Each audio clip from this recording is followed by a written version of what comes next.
She was just supposed to watch the kids for a few hours. It was a quiet Friday evening when Rachel knocked on the door of the Miller residence. She was 26, cheerful but clearly tired, juggling part-time classes and multiple babysitting gigs to make ends meet. The couple, James and Lila Miller, greeted her warmly, thanking her for stepping in last minute. They had an event to attend, nothing too fancy, but important enough to need a sitter. Rachel had done this dozens of times. Watch the kids. Feed them. Put them to bed. Lock the door behind her by 11. Simple. But nothing about that night would stay simple. The kids, Ella, 6, and Max, 4, were adorable and full of questions.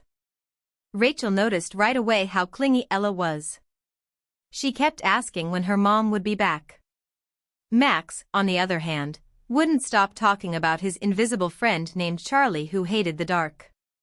Rachel laughed it off, assuming it was the usual wild imagination of kids. She got them fed, helped them brush their teeth, and read a short story before tucking them in. Everything seemed perfectly normal. Until around 10:45 p.m. She was sitting on the couch scrolling through her phone when she heard a sound, like soft whispering, from upstairs.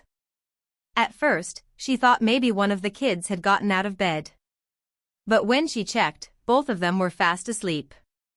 She stood there for a moment, listening closely. Nothing. Just silence. Maybe it was the old house creaking. Maybe she was just tired. She turned to go back downstairs. Then Max sat up in bed and pointed to the corner of the room. "Charlie's mad," he whispered. Rachel froze. There was no one there. Just a dark corner and a pile of toys. She tried to stay calm, whispering, "Sweetie, there's no one there. It's just your imagination." But Max's eyes were wide with something she couldn't ignore, fear. Still trying to brush it off, Rachel tucked him back in, turned on a night light, and went back downstairs. Minutes passed. She couldn't stop thinking about Max's expression. And then came a knock at the door. Soft. Hesitant. When she opened it, no one was there. Her stomach turned. She texted the parents, asking when they'd be back. No reply.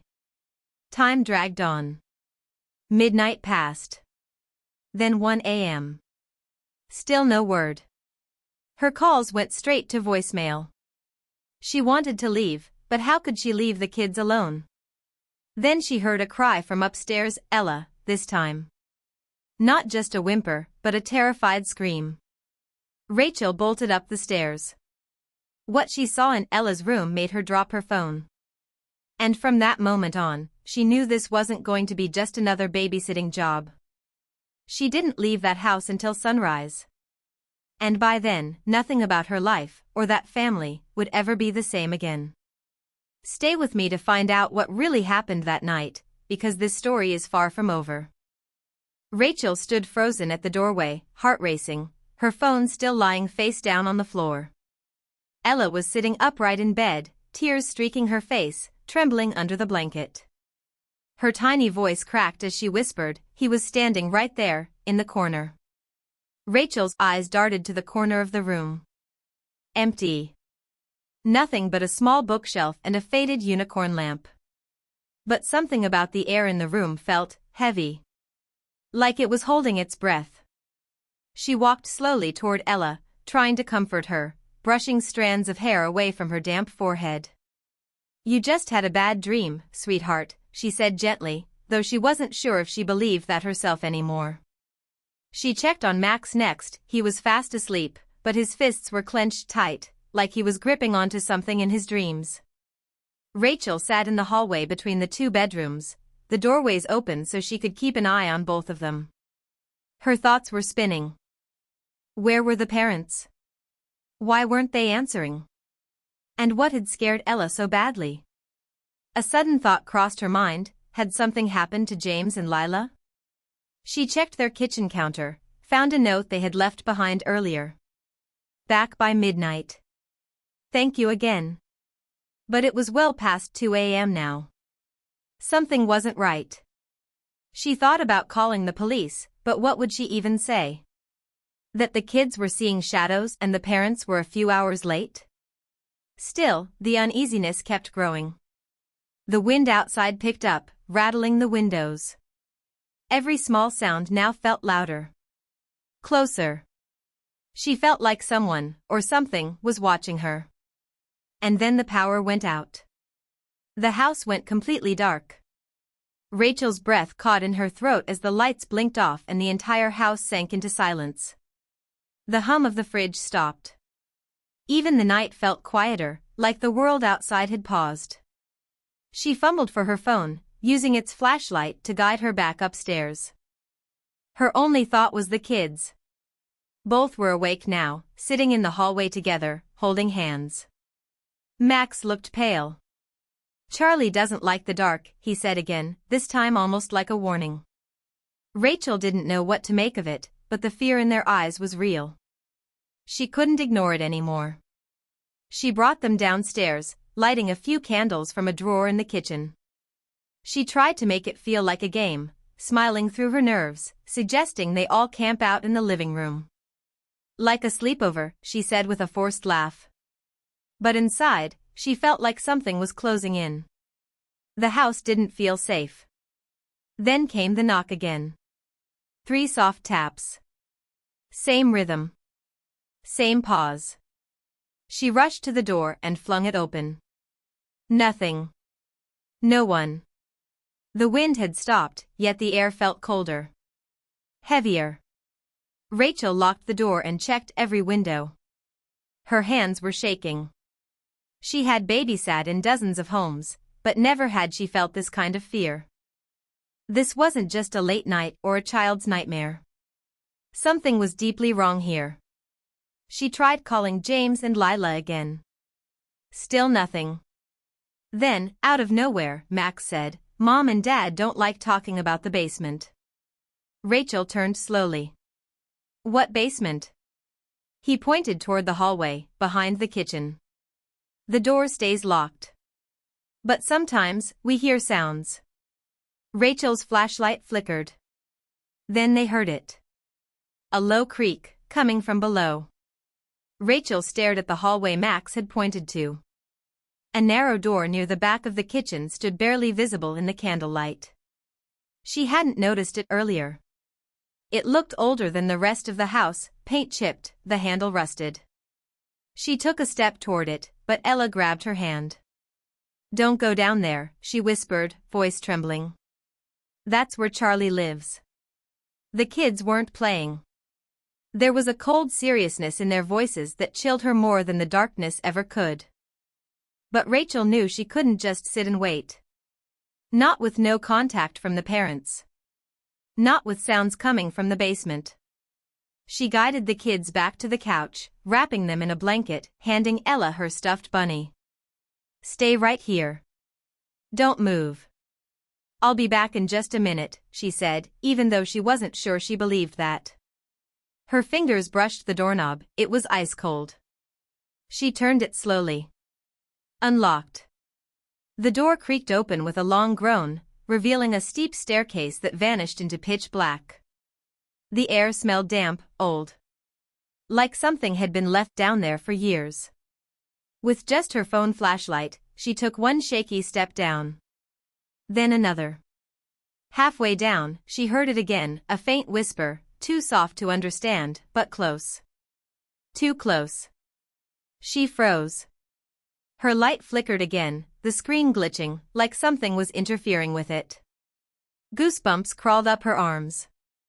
A sudden bang echoed behind her, the door upstairs slammed shut. Rachel spun around, her light swinging wildly. The whispering got louder now, layered voices that made no sense, almost like crying and laughing mixed together. Then, silence. From the bottom of the stairs, something moved. A shadow. Slow, deliberate. And it was coming up. Rachel stumbled backward, her hand gripping the stair rail as the shadow moved upward, slow and steady like it had all the time in the world. Her breathing quickened, heart pounding so loud she could barely hear anything else.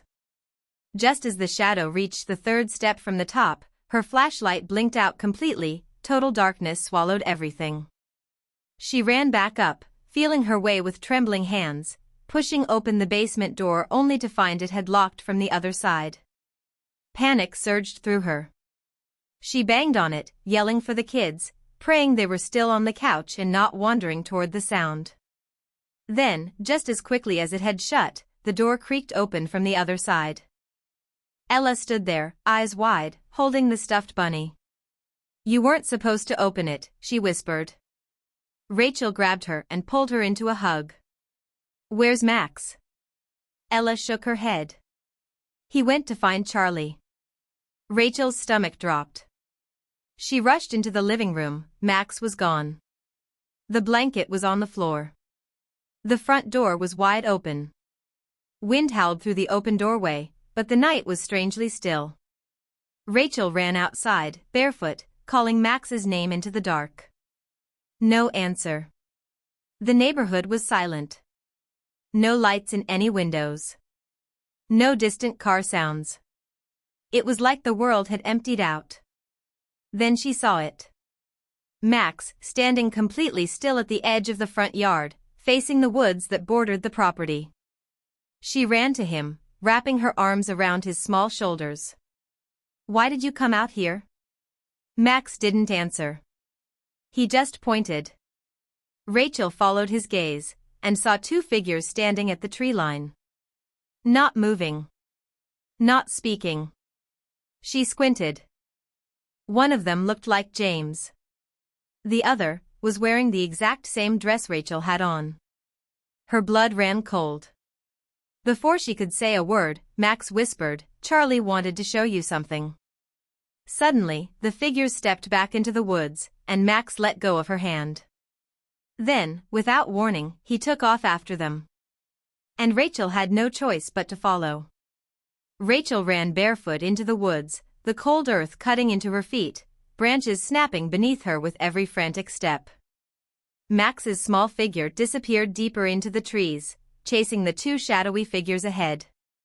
Her breath came in sharp gasps, her flashlight barely lighting the path.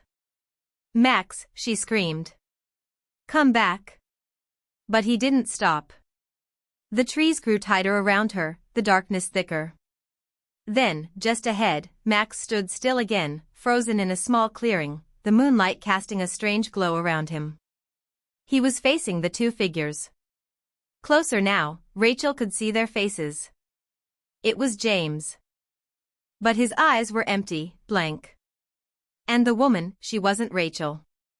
Not really. Just something wearing her face, smiling in a way that twisted with every second. Rachel pulled Max behind her. "Who are you?" she demanded, her voice shaking but strong. The woman with her face spoke. "We came when the door opened." Rachel realized then, it wasn't the basement that was haunted. It was a gate. Something the kids had known about, something their parents never dared speak of. And she had opened it. James, or whatever was wearing his form, stepped forward. "You let us out." Rachel grabbed Max's hand and turned to run, but the path was gone. The woods behind them had changed. No trail. No sound. Just trees. And whispers. Then came a scream, Ella's. Rachel spun around. She had left her in the house. Panic surged again. She lifted Max into her arms and ran blindly through the trees. Her chest burned. She didn't care about the shadows anymore, only getting back. Then, suddenly, light. Porch lights. The front of the house. They burst through the door. Ella was there. Safe. Sitting on the couch. Smiling. Rachel fell to her knees, sobbing in relief. Max ran to his sister and hugged her tight. Then Rachel's phone lit up, a call from Lila. "We're so sorry," Lila said, her voice frantic. "There was an accident. We're okay now. But..." "Rachel, we just got home. And we're outside." Rachel turned to the kids. Your parents are, the kids looked at her. But Mommy's already upstairs, Ella said calmly. She tucked us in again. And from the hallway, they heard footsteps. Rachel froze. The soft sound of footsteps above grew louder, slow and steady across the wooden floor. Her heart thudded as she turned to the stairs, unable to speak. She didn't know what she would see, or who she would see, but she knew something wasn't right.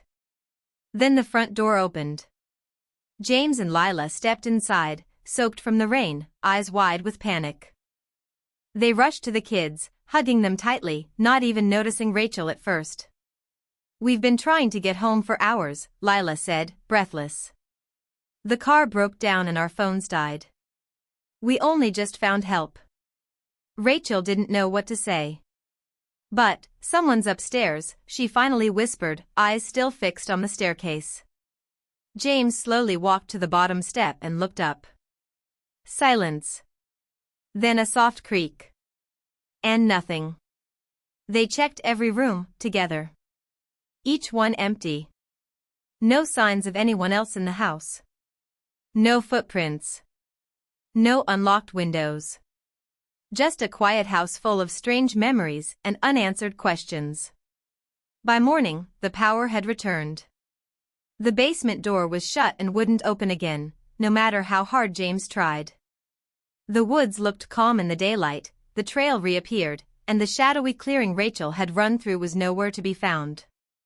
As the sun came up, Rachel sat on the porch, staring into the quiet street. Lila brought her tea and sat beside her. The kids have talked about Charlie before, she admitted. We always thought it was imaginary. Just something kids make up. But the truth is, this house used to belong to James's grandmother. She warned us never to open the basement after dark. We thought it was just an old story. Rachel nodded slowly, finally understanding. It wasn't just one night of babysitting. It was something much deeper, something connected to the house, the land, maybe even the children.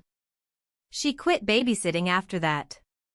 But sometimes, when she closes her eyes at night, she still hears those whispers. The ones from the basement. The ones that started everything. And even now, she wonders if she really made it out, or if a part of her never left that house at all. Because when she checks old photos from that night, there's one picture she never took. Of her, standing at the top of the stairs. Still wearing the same dress. Still smiling.